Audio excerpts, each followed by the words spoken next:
Kwa hiyo akamwambia, bwana Chris, inakuaje? Kwa nini uendelee na Sister Mary, wewe unakaa unamwaza muda wote na kashafanya vitu kama vile. Kwa hiyo mimi nipo hapa, nipo kwa ajili yako.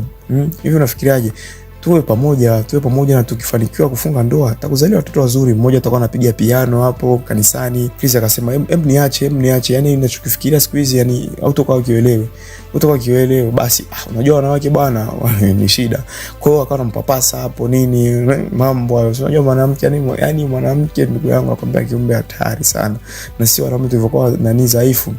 Chris hapo ni kama vile akawa anaingia nani kwenye mkenge. Basi cheki kwanza yule dada anavolamba nani lips zake hapo. I said Chris, lakini Chris alikuwa ni mwanaume.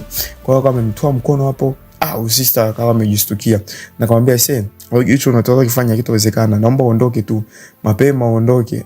Lakini huyo sister akawa anasisitiza, yani mimi nipo free, ukiona unahitaji yote utanitafuta. Na siku iliyofuata nani rafiki yake akawa anaenda nani kumuona Chris ili aweze kumwambia inakuaje, kwa nini